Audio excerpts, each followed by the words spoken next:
On the quiet streets of Berlin, someone is already regretting their latest assignment. A terrifying message on a phone asks the ultimate question: what if the legends are actually real? The shocking answer makes her drop her phone in fear. She runs through a dim alley, finally understanding that monsters are no longer just myths. Panicking, she tries convincing herself it's an elaborate trick. But a dark presence lurking close by proves she is terribly mistaken. A hideous creature bursts out of the shadows, its claws reaching toward her. Her scream never comes out, swallowed by absolute fear. Just when all hope seems gone, a mysterious hooded figure descends from the moonlit sky. With one clean strike, the warrior's blade kills the monster instantly. The calm warrior shields the frightened woman from the horrifying aftermath. The grotesque creature is now nothing more than a smear on the city wall. She looks up in confusion, only to see that her savior has already leaped away toward the rooftops. Waiting there is a mysterious teammate, prepared to begin the debrief. This is Tujuru, a young exorcist who clearly takes his role seriously. His partner quickly confirms the area is free from any remaining aberrations.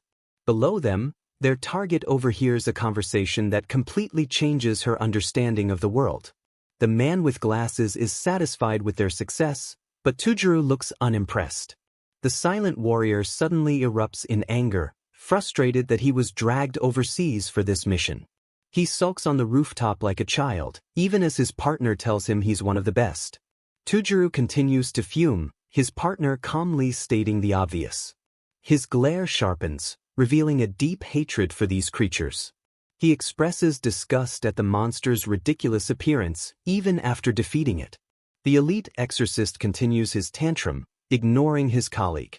Meanwhile, the woman below learns that these beings first appeared decades ago, defying all scientific explanation. Countries around the world began studying the chaos, gradually piecing together a terrifying truth. The conclusion was undeniable. The monsters from ancient myths and legends were real. At first, world leaders dismissed the reports, brushing them off as nonsense. But eventually, a global emergency meeting was called when the threat grew impossible to ignore. The world's most powerful figures could only listen in shock as the supernatural became real. The leaders realized they needed experts, people who had dealt with the unseen for generations. To their surprise, such individuals already existed, scattered across different cultures. Shamans, priests, monks, warriors who had always fought the unseen. They were gathered from every corner of the world and given a formal title, exorcists. Back in the truck, Tujuru scoffs, insisting modern weapons should be enough to kill any monster. His partner quietly closes his book, reminding him that this is their sacred family duty. Another exorcist challenges him, mentioning the single, unbreakable pact of their organization. Tujuru watches the woman he saved reunite with a friend, sensing the weight of that oath. He recalls seeing her alone earlier, realizing she had been waiting for this very person all along. And the most important rule of all, their existence must remain completely secret. He keeps grumbling, claiming that their spiritual training is just a huge inconvenience. And after everything he does, he receives no recognition, since no one can ever know what happened.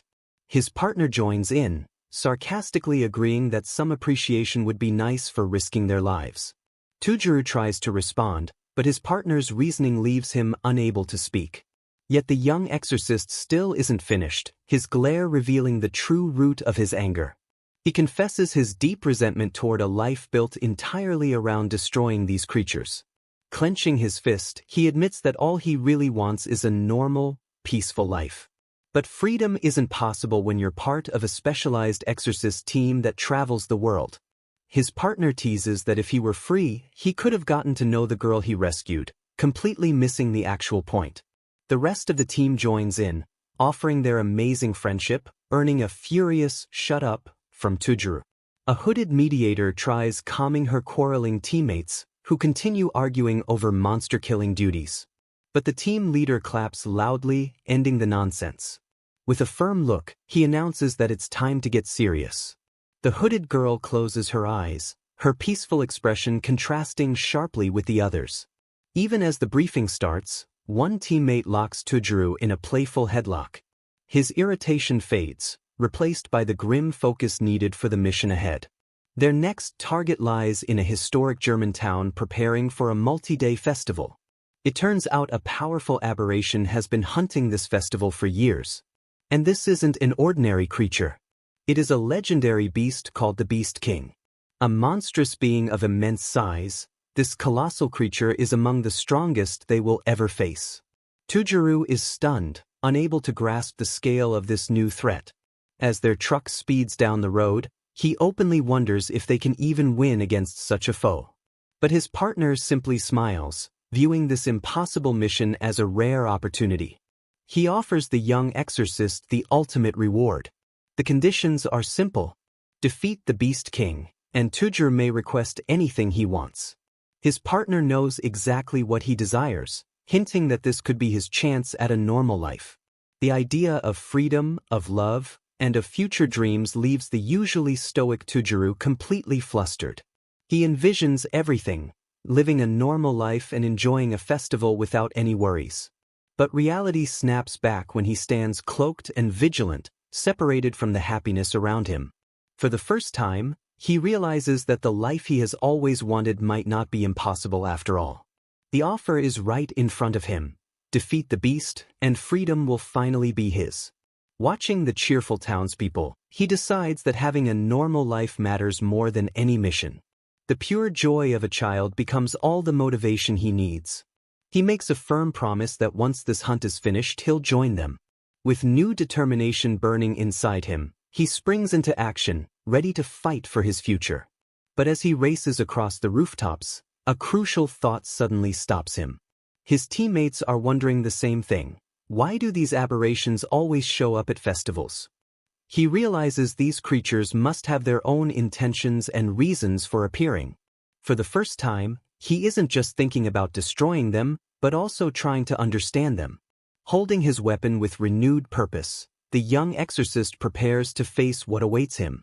A sudden downpour chills the festive atmosphere, and he senses that the calm is about to end. An apple streaks past him, followed by the first terrified screams. As panic spreads and people run, Tujuru stands unmoving against the unseen danger, a lone point of calm in a storm of fear. Then a massive, horned shadow blocks out the starry sky, revealing the source of the terror. Tujuru stares in shock, mistaking the monstrous shape for an impossible mountain. But when the ground shakes under him, he understands the horrifying truth. It isn't a mountain at all, it's the Beast King, far larger than any legend described. This is the strongest, most feared aberration to ever exist. His team confirms it's not a fairy or a god but a beast, a terrifying classification of its own. The Beast King's roar splits the night, its jaws powerful enough to crush steel. Knowing the danger, he leaps across the rooftops toward it. Landing directly in its path, he shouts for the running townspeople to escape. Even he is stunned, muttering how unbelievably enormous the creature is. He stands boldly before the monstrous giant, a tiny figure facing a living mountain of fury. But soon his team joins him, ready for battle. Their leader steps forward, ordering the binding specialist to take position. His teammates react immediately, raising huge stone pillars from the earth to restrain the beast. Their spell slams into the creature's chest, trying desperately to stop its advance. The leader fires a radiant, cross-shaped blast that hits the monster squarely. Thinking their trap succeeded, Tujuru shouts in victory. But his partner already knows it hasn't worked. His grim look says everything. With ease, the Beast King breaks free of the massive stone bindings. Completely unaffected, the beast's overwhelming strength mocks their efforts. Tujuru watches in disbelief, sensing something fundamentally different about it. The Beast King's body shifts and hardens, turning into a moving fortress of stone and rage. But instead of attacking them, the creature focuses on the town. Tujuru notices something strange. It's rampaging, yet deliberately avoiding harming anyone. His partner shouts his name, trying to snap him out of his dangerous thoughts. The warning pulls him back, but the real threat is only beginning. Pushing aside his questions, he declares he will kill this aberration no matter what. Letting out a roar, he activates a massive binding circle, promising to win his freedom. His team is shocked, recognizing that this powerful spell is unlike anything they've seen. Even Tujuru is stunned, unsure of where this incredible power came from. His partner screams his name, terrified by the wild, uncontrolled energy radiating from him. Tujuru ignores the plea, his expression becoming resolute. He grips his sword with both hands, focusing every part of himself on one single goal, victory. He thrusts his blade forward, unleashing a blinding burst of energy. The attack hits its mark, slicing off the tip of the Beast King's horn. The massive fragment crashes to the ground, but the giant beast doesn't react at all. Tujuru prepares for another attack, but his strongest strike barely grazed it. Its name echoes through the chaos: Behemoth, the undying legend. Then a new robed figure appears, speaking to the monster with respect. He strangely admires the creature's muscles, completely ignoring the exorcists. Tujuru is left speechless, confused by the odd newcomer. The man praises the Beast King, calling it a truly mighty creature. Then comes the stunning revelation: he claims to be the monster's creator. The robed figure says the Beast King was made for a specific, important purpose. He orders the creature to carry out its role properly, deepening the mystery. With surprising gentleness, the creator touches the monster's face. Placing a hand on it, he announces their engagement is complete. Tujuru can only watch, completely confused by this unexpected development. With its master aboard, the giant beast charges forward with new intent. The mysterious pair escapes quickly, leaving the exorcists behind. Tujuru gives chase, determined not to let them flee. But a strange jagged mark on his hand suddenly stops him, a side effect of his power surge. His partner yells his name, sensing something terrible. A massive fist comes crashing down, threatening to crush him. The team responds with a desperate, powerful counterattack. But in an instant, the creator grabs Tujuru, leaving him flustered and captured. The man mocks him, saying he never used his blade's full potential. But the robed figure disappears, replaced by a horned woman demanding to know why he attacked her creation. Tujuru freezes, unable to understand what is happening. The mysterious woman looks unimpressed by his shock. His mind restarts at last, but he's still completely overwhelmed. His shock quickly turns into embarrassment when he realizes his captor is a girl. Flustered, he struggles and demands she let him go. But his efforts are pointless against her impossible strength. His panic grows when he realizes she appeared out of nowhere and isn't concerned with wearing clothes, leaving him mortified. She snaps his attention back with a simple, "Hey." She fixes her gaze on him, coldly stating that his attack was clearly intended to kill her. He sweats and stutters, asking why she's being so dramatic. But she brushes it off, unfazed by his frantic attempts to escape. Tujuru demands an explanation, but then she drops the truth. She declares that she is the beast. He tries to grab her, arguing that a beast's duty is different. But she stops him effortlessly with one hand, her strength beyond imagination. The truth finally hits him with full force, freezing him where he stands. With a piercing look, she gives him a cryptic order: "Catch me." She introduces herself as Behemoth, a beast born from a divine creator. As a hunter, she says, he must accept his place in the natural order. Tujuru's mind breaks again, unable to accept that this girl is the giant monster. He looks down and sees a jagged ring on his finger, a mark linking them. She grabs his hand, mocking him for thinking they could just talk peacefully. With a possessive look, she declares that his heart now belongs to her. She leans close, giving a predatory command that leaves him horrified. His dream of normal life crumbles, replaced by a contract with the strongest beast alive. Back at his apartment, Tujuru is panicking, insisting their new living situation is impossible. He gestures wildly, telling his partner to look at the source of his terror. And that source is the Beast King, complaining that his shirt is too tight on her. He yells that she's simply too tall for a Japanese apartment, but she doesn't care. Meanwhile, at global headquarters, the mission's aftermath is already under review. Officials confirm that the aberration, Behemoth, was too powerful for the team.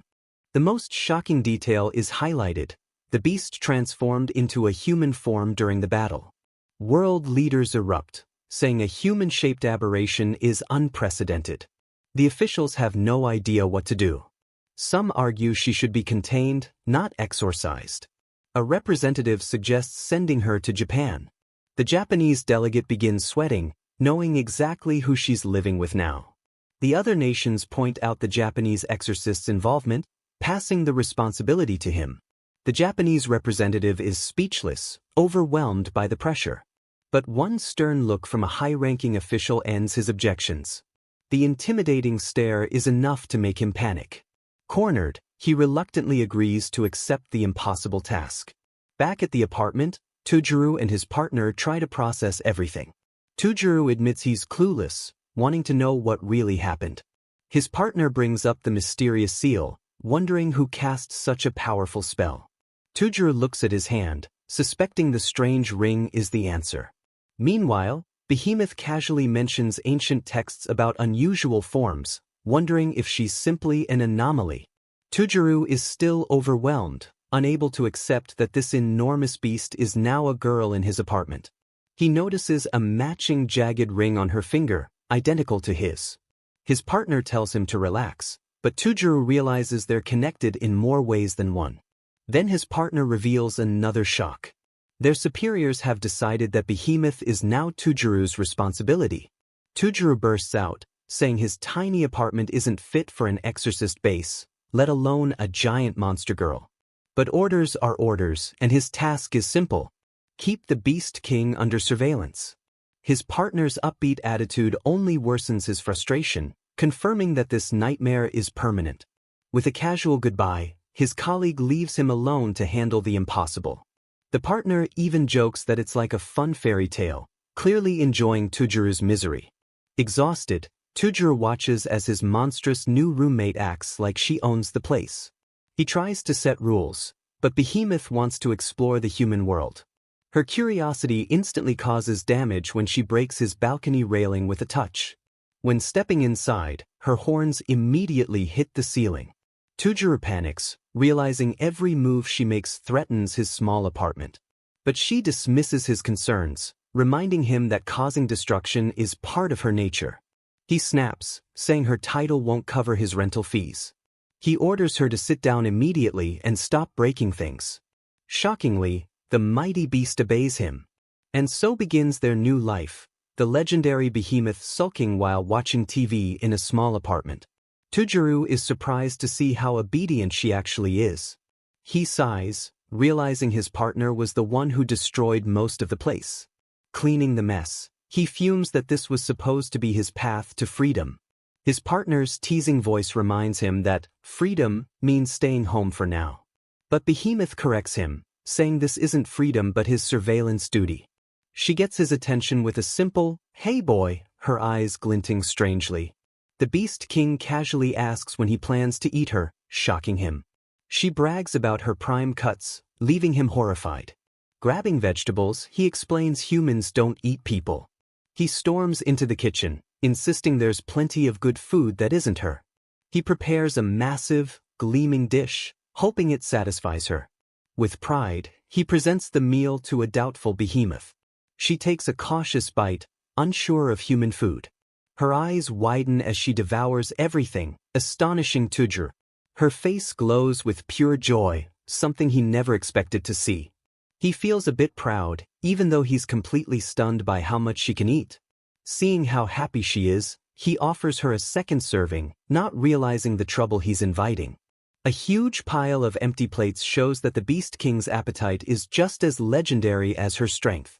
He panics when he realizes she didn't just eat seconds. She finished his entire week's worth of food. Defeated, he heads out to buy groceries, promising to get her whatever she wants. He storms out, still trying to make sense of the chaos his life has turned into. Meanwhile, Behemoth rolls her eyes at his complaints, thinking the whole "eat me out of everything" situation is silly. She accidentally crushes a toy, reminding him of her overwhelming destructive power. He complains she's going to consume everything he owns, but she just looks smugly satisfied. But as he thinks back, a strange feeling rises. He remembers that despite her power, she actually listened to his commands. And he can't forget the pure joy she showed when eating the meal he cooked. A genuine smile appears on his face as he realizes this monster is actually pretty endearing. At the store, he faces a new challenge, figuring out what snacks a legendary beast might enjoy. With newfound determination, he accepts his strange role as her caretaker.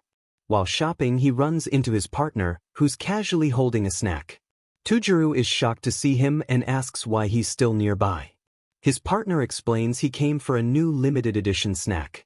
He correctly guesses Tujuru is buying food for Behemoth, who already ate everything he had at home. His partner gives him a flat, unimpressed look, showing zero sympathy. Tujuru begins to open up, admitting something has changed in how he sees her. He confesses that Behemoth might not be as bad as he first thought. This makes him wonder whether other aberrations might also be misunderstood. With sudden hope, he suggests there might be another option besides destroying them. But his partner immediately shuts that idea down, warning that such thoughts are dangerous. He points out that even with special treatment, she could easily wipe them out with one hand. But Tujuru argues back, even as his partner reminds him that beasts can turn violent instantly. His colleague's harsh logic hits him. Regret is useless once you've been attacked. He advises Tujuru to be friendly, but to never let his guard down. The partner worries what will happen if she loses control of herself and returns to her true form. Tujuru desperately counters, refusing to believe she's just a mindless creature. He raises his marked hand, insisting he can feel that she isn't evil. His conviction is unwavering, standing firm against his partner's cynical view. The two exorcists stare each other down in silent disagreement. Their debate is suddenly interrupted by a loud alarm echoing through the store. A notification appears on his hand. The bond breaks if he's too far from his target for too long. The alarm blares again, warning him he's been away from his monstrous roommate for too long. He panics, shouting that the strange mark on his hand is literally speaking to him. His partner is stunned, demanding to know what target he's talking about. In a moment of shared horror, they both realize the only possible target is Behemoth. Suddenly, the entire store shakes violently, throwing them off balance. They rush outside to find people fleeing from some unseen danger. And there she is, Behemoth in her true colossal form, towering above the whole neighborhood. His partner is already on the phone as Tujuru stares in shock, realizing she has reverted. They stand before the living mountain, knowing the situation is about to get much worse.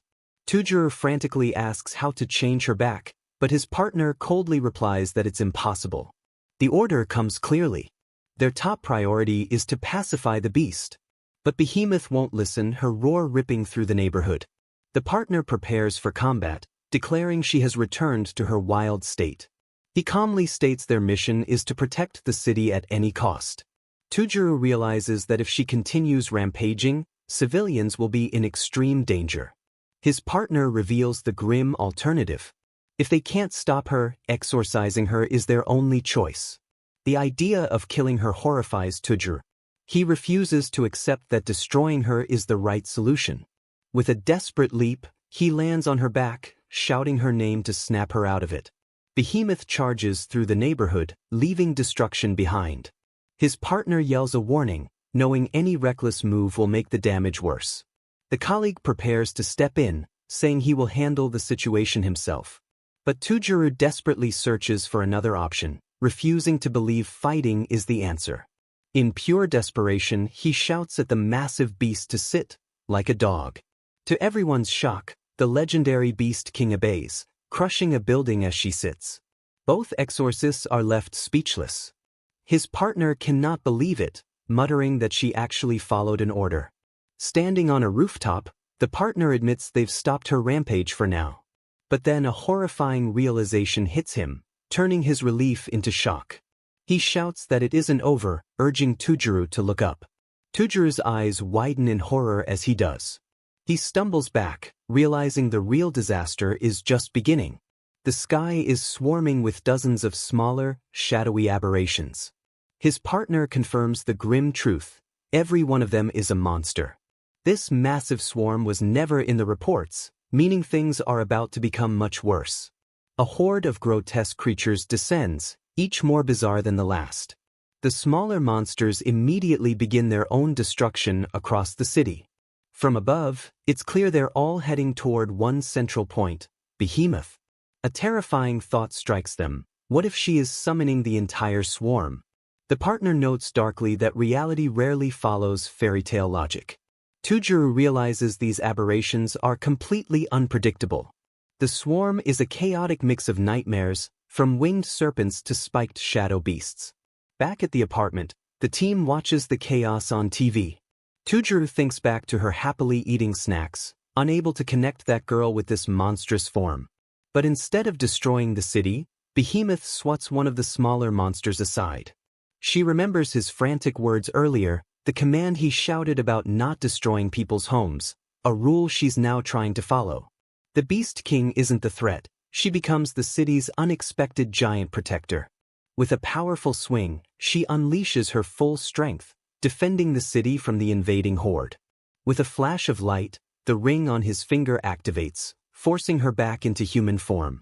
She realizes the other aberrations weren't attacking the city, they were targeting her. His partner confirms they've driven off the remaining monsters, but Tujuru is simply relieved she's safe. He can only whisper her name, blushing when he sees she's okay. But then his relief turns to embarrassment when he realizes her clothes didn't survive the transformation. He panics, yelling at her to cover herself, while his partner reacts with silent, deadpan amusement. His colleague can only sweat nervously, realizing their strange contract is undeniably real and unexpectedly effective. Behemoth, however, is unfazed, tearing off her ruined shirt without hesitation. Later that night, under the full moon, the team starts reviewing the aftermath. The damage is massive, but unbelievably, no civilians were harmed.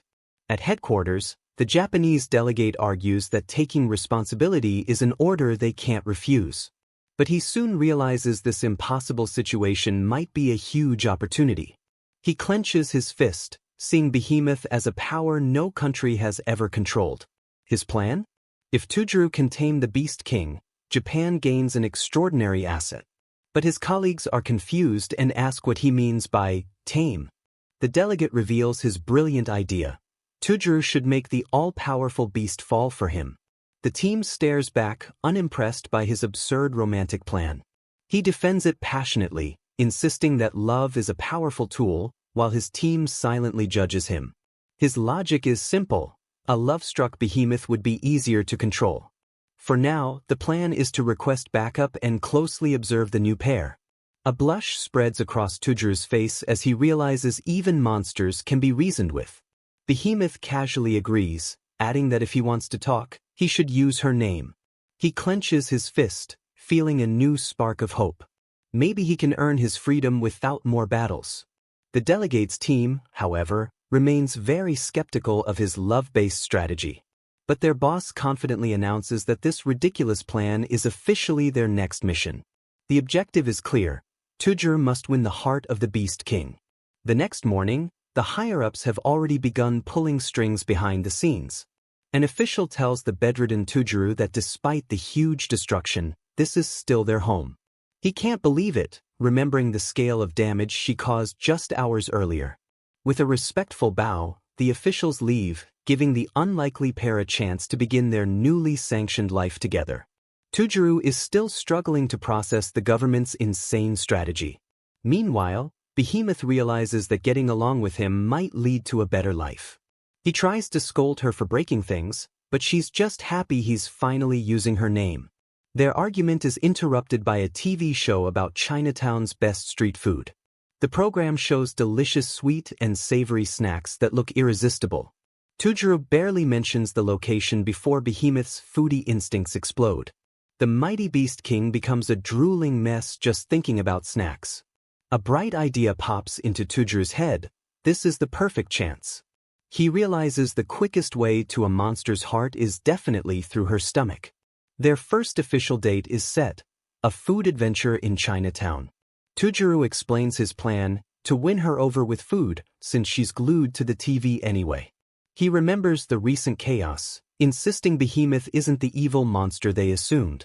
He argues this is their chance to finally understand what aberrations are thinking, since he's now her guardian. His partner teases him, finding the idea of guardian Tujuru hilarious. But Tujuru is serious, asking if trying to befriend her is truly wrong. His partner considers the question, but then an urgent phone call interrupts. His colleague's tone shifts as he reports the situation to someone on the line. He then hands the phone to Tujuru, revealing the caller wants to speak to him directly. On the line is the head of the Japanese exorcist branch, announcing that the Behemoth case is now their highest priority. The boss fully supports the plan and instructs Tujuru to treat his new roommate with great care. He insists that building a closer bond will make her more willing to listen to him. A flustered Tujuru agrees, realizing that showing her the human world might help transform her into a guardian. The boss confirms his mission, show her the positive side of life, and her attachment will grow naturally. Then, with a sly look, he orders Tujuru to become the most important person in Behemoth's life. The final instruction is clear: treat this outing like a date and make her fall for him. The young exorcist is frozen in shock, completely stunned by this unexpected romantic assignment. And so, their date begins in a lively Chinatown, with Behemoth questioning the entire idea. The crowded street is full of people, making their covert mission unexpectedly public. Tujuru panics, realizing that failing at this date somehow feels scarier than facing a monster.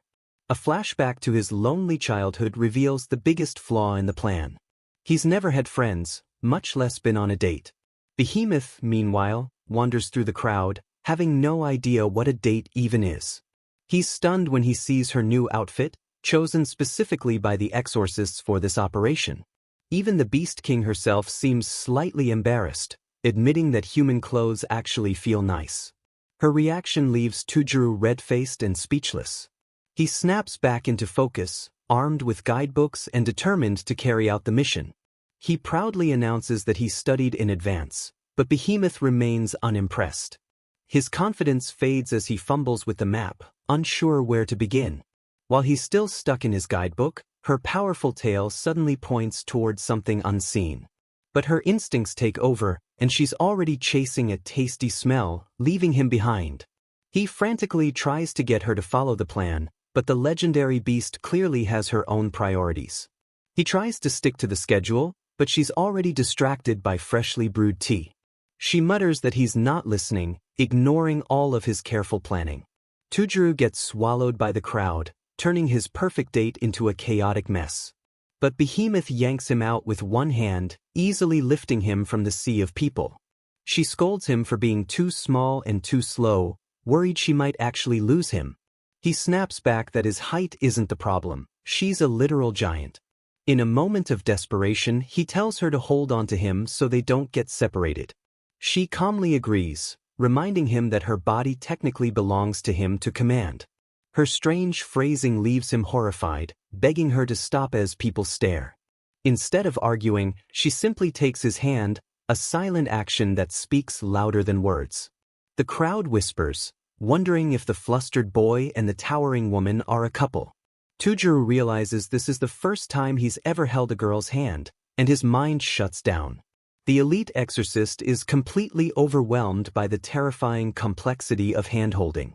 He tries to rationalize it, but his sweaty palm says otherwise.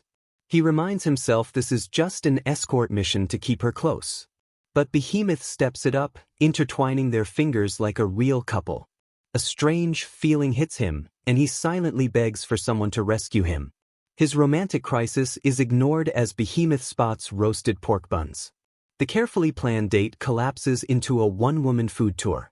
With a delighted expression, she opens her mouth for the next snack. Tujuru watches couples around them enjoying their day, feeling even more pressured by his awkward mission. The street is overwhelming, packed with sights, sounds, and delicious aromas. But Behemoth seems distant, watching humans with a sad curiosity. She admits human towns are fascinating, and Tujuru surprisingly agrees. But her tone darkens as she explains that wherever she goes, destruction follows. She confesses that in her true form, everyone fears her, and she could never enjoy something like this. Tujuru finally understands the loneliness she carries. He asks if that's why she stayed far away during the festival, and her silence gives him the answer. For the first time, he sees her not as a monster, but as someone who simply wants to belong. Meanwhile, his partner watches from the shadows, worried her presence endangers everyone. Tujuru is left flustered and speechless by her sudden vulnerability. He turns to her with a smile, telling her she's actually a good person. Behemoth immediately gets in his face, demanding to know who he's calling good. Tujuru calmly points out she tried to avoid hurting people during the attack. She argues that her only role is to bring destruction, but his words strike a nerve, leaving the powerful beast flustered and clutching her snacks. She playfully pinches his cheek, silently admitting he may have a point.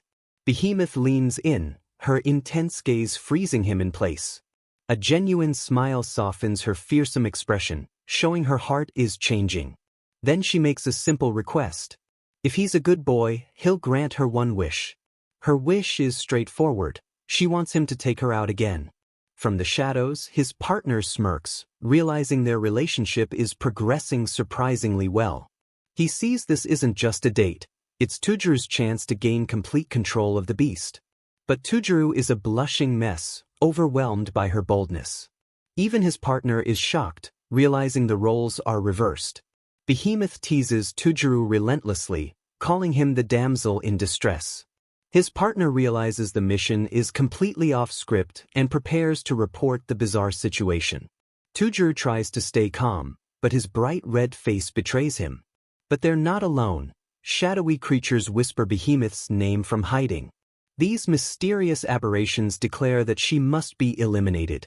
Their moment is interrupted as the figures give a chilling order: kill Behemoth. At headquarters, a new report explains the connection between monsters and old legends. It suggests aberrations take forms similar to creatures from ancient myths. The theory states that these monsters shape themselves to match humanity's oldest stories. Back in the apartment, Tujuru complains about all the reading he has to do. He notices his partner absorbed in a book, happily explaining his love for stories. He smugly says these old tales often contain the exact strategies they need to defeat monsters. The partner hints that if Tujuru studies, he might find a way to overcome his target. Then he teases Tujuru, asking if he's starting to see Behemoth as a woman. The thought sends Tujuru spiraling, imagining Behemoth relaxing in his bathtub. The partner suggests he could learn her favorite things from old legends, embarrassing him even more. He reminds Tujuru that gathering information is vital for any mission. Tujuru scoffs, realizing his partner treats this like a children's fairy tale. But the book reveals an important clue: aberrations can change shape with a mysterious power. Meanwhile, the shadowy watchers observe Behemoth, trying to uncover the secret of her transformation. They monitor her with a hidden camera, attempting to understand what these creatures really are. But Behemoth senses their gaze, irritated. With a splash, she destroys the camera and ends their surveillance. Suddenly, two cartoonish aberrations burst through the window, armed with oversized utensils. They shout their intent to kill, surprising both exorcists. But the real shock comes from the bathroom. Behemoth bursts out fresh from her bath, ready to fight. Both exorcists are stunned by her dramatic entrance. She leaps forward, shielding Tujuru with her body as she attacks the intruders. She pins him to the floor, her protective instincts overwhelming him. He struggles beneath her, panicking from the strange situation. Behemoth looks down with a mix of concern and battle focus. Embarrassed, Tujuru tries to cover her, shouting for her to put on clothes. With the threat gone, his partner notes these creatures don't resemble typical goblins. Tujuru realizes they're nothing like the goblins in their files. His partner explains they're just low-rank goblins, more annoying than dangerous. He's confused since these creatures rarely target humans, but here, they seem to be after something. Behemoth glares, declaring that she is their true target. She warns Tujuru to stay back, refusing to let him get hurt. With a terrifying expression, she vows to destroy anyone who enters her territory. Tujuru remembers her confession about not wanting to harm anyone. He recalls her true form, realizing she acts as a protector, not a threat. Refusing to let her fight alone, he grabs her arm and shouts her name. His sudden action surprises her. Instead of pushing him away, she rests her hand on his head, her rage fading instantly. He tells her to leave it to him, suddenly filled with confidence. But Behemoth has her own plan, something she's been wanting to test. Her unexpected blush leaves him confused by her mood shift. Tujuru ignores it, demanding the book of legends from his partner. He grabs the ancient text, determined to solve the problem without fighting. He flips through the pages, searching for a weakness based on goblin lore. His partner reminds him that every fairy tale has a tactic. Tujuru finds the answer, holding out a piece of clothing and calling her name. But Behemoth opts for a simpler method. She grows to giant size, shredding her towel. The tiny invaders are blasted away by her sudden power. Instead of attacking, the tiny goblins begin cleaning the room, chanting about trash and life. His partner is shocked as the creatures start tidying instead of fighting. Tujuru watches in disbelief, wondering why the invaders suddenly turned into cleaners. With a confident smile, Tujuru says this was his plan all along, based on folklore. He explains that these goblins were once known as helpful house fairies. According to legend, goblins called brownies are compelled to do chores. Tujuru proudly says his fairy tale strategy worked perfectly, leaving his partner bewildered. The miniature army works in harmony, cleaning the entire department. He's thrilled at how fast his new monster cleaning crew worked. As a reward, he gives them cookies, and they devour them joyfully.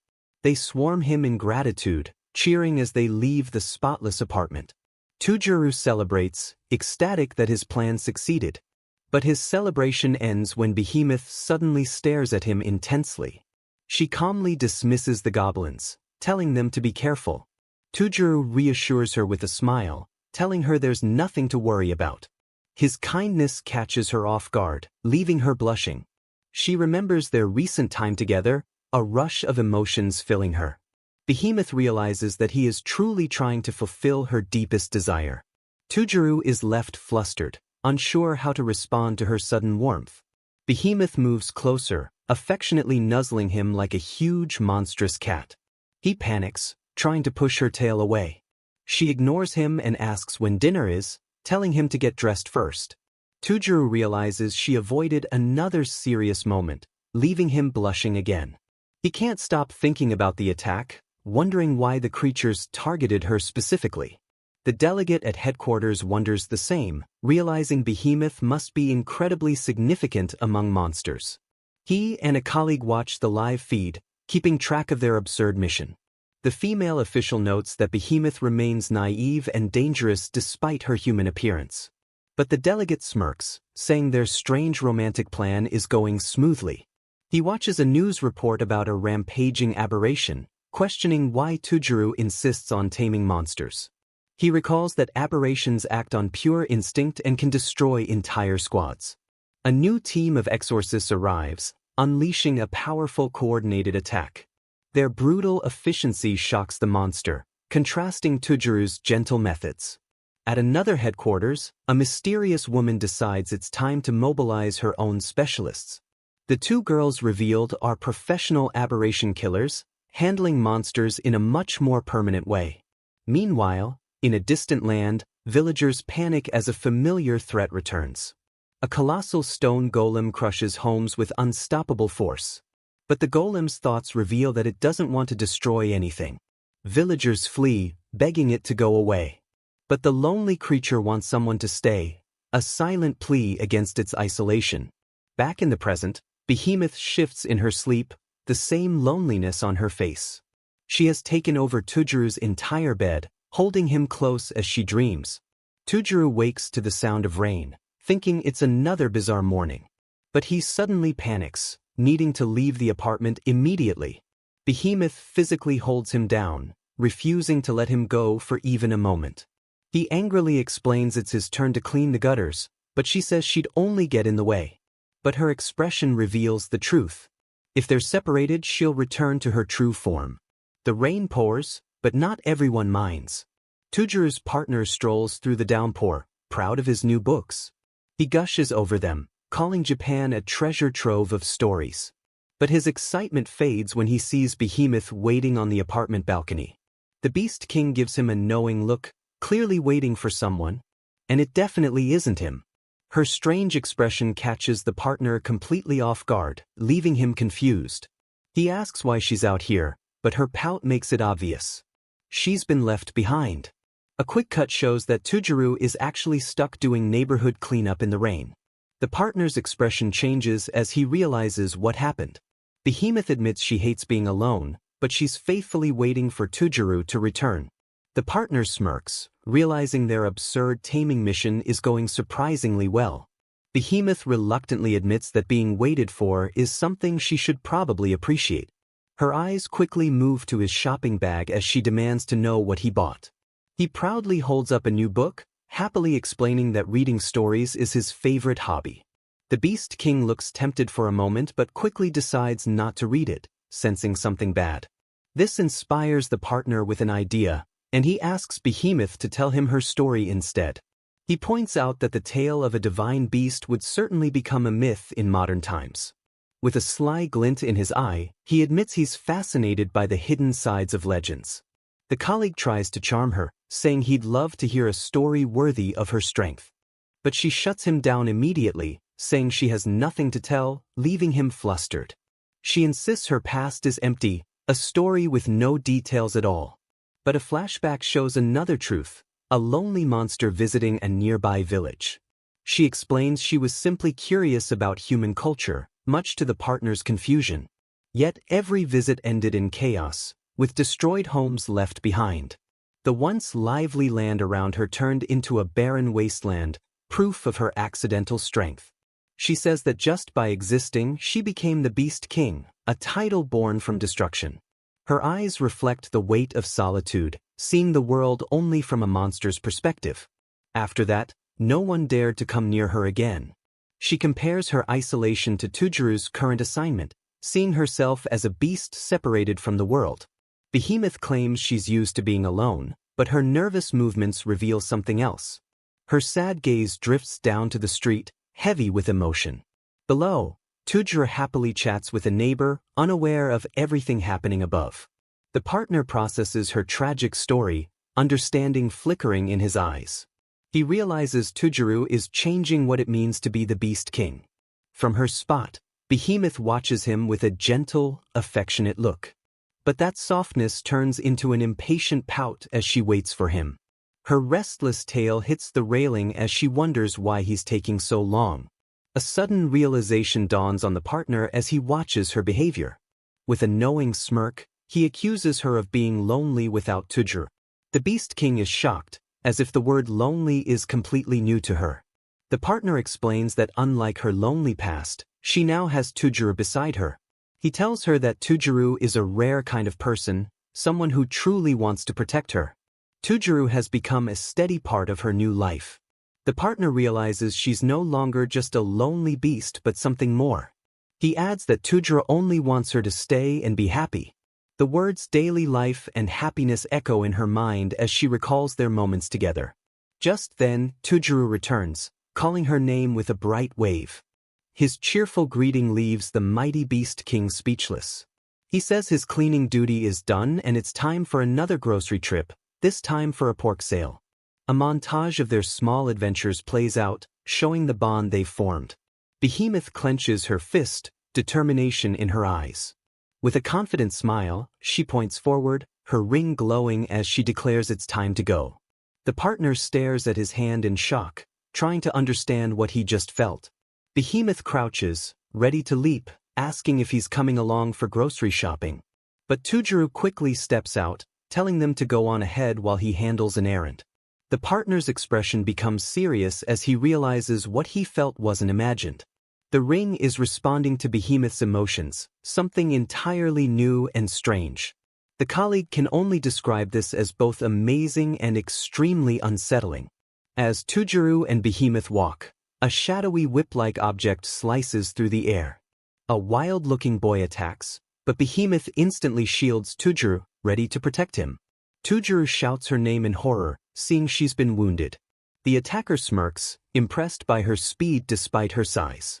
From afar, the partner is stunned that someone actually injured Behemoth. Tujuru demands to know who this new enemy is. But the real threat is not the boy, but a girl who asks if he's forgotten his senior's face.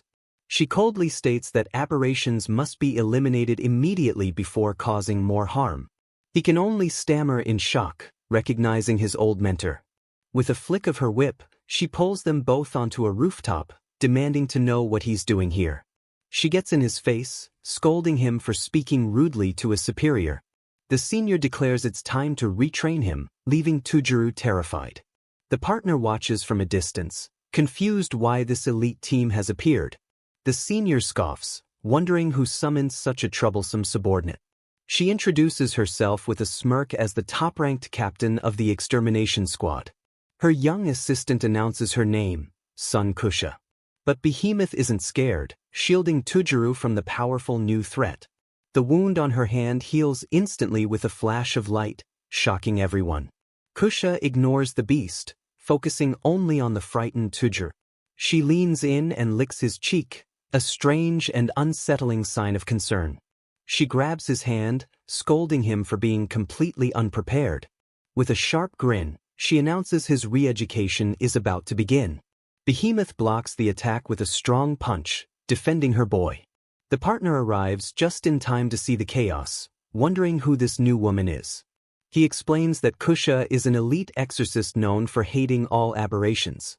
But Tujuru steps forward, telling Behemoth to stay back as he faces his mentor. He stammers, asking why she's here when there was no official notice from headquarters. Kusha calmly says she knows about the orders regarding Behemoth. But with a flick of her weapon, she makes it clear that she doesn't care about them. She charges forward, demanding to know why he accepted such a ridiculous mission. The senior grabs his face, her retraining getting far too personal. She says she plans to eliminate the beast right here in the city. The wild boy leaps in, saying he'll finish this reunion quickly. Tujuru desperately tries to calm things, standing between his roommate and his mentor. He argues she must have seen the reports about this unprecedented human change. But Kusha just stares coldly, unimpressed by the rare case. He hurriedly explains he even befriended the goblins from the last incident. He says they solved everything without fighting, proving his methods work. He insists Behemoth is clumsy but gentle, making extermination unnecessary. He states that avoiding battles is always the best outcome. His senior ignores him completely, releasing her weapon to attack. Kusha's expression twists in rage, showing she doesn't care about his explanation. Her cold philosophy echoes, beasts have no mercy and must be destroyed. She believes that as long as something is an aberration, its fate is death. She yells at Tujuru to move aside as she aims her attack at Behemoth. But Behemoth easily blocks the whip with her strong tail. She warns Tujuru to stay back, saying the weapon is cursed. Kusha's feral partner smirks, finding the beast easy to predict. She explains the basic law of her world to a terrified Tujuru: only the strongest survive. The boy misunderstands her actions, thinking she's planning to eat her human companion. With a calm smile, Behemoth says that Tujuru is now on her side. This enrages the feral boy, who launches an attack on Tujuru. Kusha lunges in, yelling at the aberration to stop imitating humans.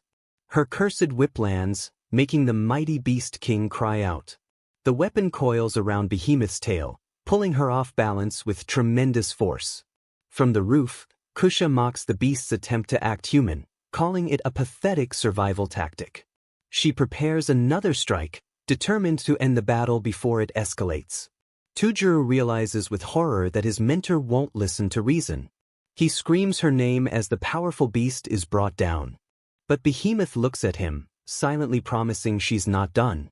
Tujuru boldly places his hand on her back, refusing to watch anymore. His sudden action shocks both Behemoth and Kusha, shifting the fight completely. The feral boy jumps into the air, attacking the Beast King. But she catches his arm mid-strike, her eyes blazing with protective rage.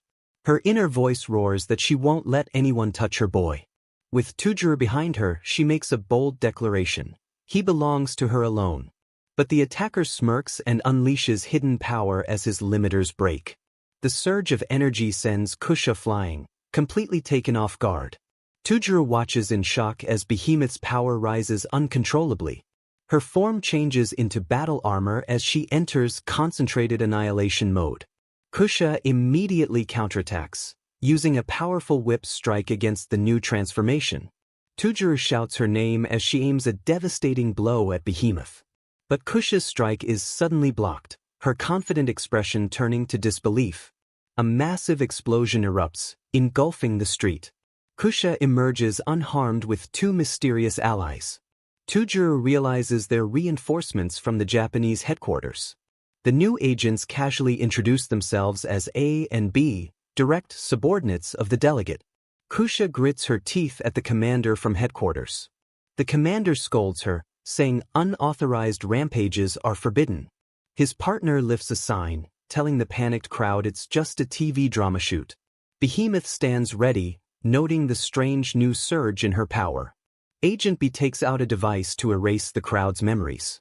The commander announces the Japan branch is taking over, while Kusha is dragged away screaming. Even the feral boy is carried off, leaving Tujuru to watch the madness settle.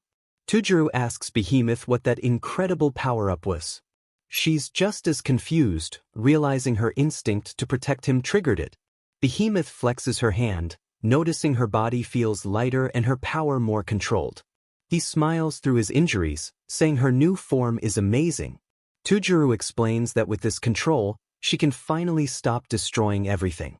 She smiles softly at her hand, agreeing that it actually feels good. Fired up, he lays out the rule. Her mindset is great, but harming people is forbidden. A childish scream cuts through the aftermath.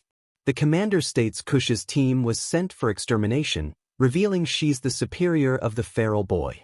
A new girl appears, pleading for the commander's cooperation in her mission, but he insists he's siding with Behemoth now. The newcomer admits she was excited to finally meet Tujuru. Meanwhile, the intimidating Captain Kusha has collapsed into a sobbing heap. She cries hysterically, yelling that Tujuru is being stolen from her. The commander explains she's having a meltdown because the giant monster girl is taking him away. A flashback shows her obsession. She's known him since he was 6 and can't handle him growing up. The commander bluntly tells her that her affection is completely warped. He gets a call from upper management, deciding everyone needs to retreat and calm down. Just as things relax, an emergency summons reaches all exorcists in the area. The partner's stomach drops as he reads the official alert. This isn't good. The story shifts to the rough seas of the Ogasawara Islands, where a fishing boat battles for survival. The frightened crew realizes they've hit something, even though there are no reefs nearby. The boat is stuck, leaving the crew terrified by the unseen obstruction.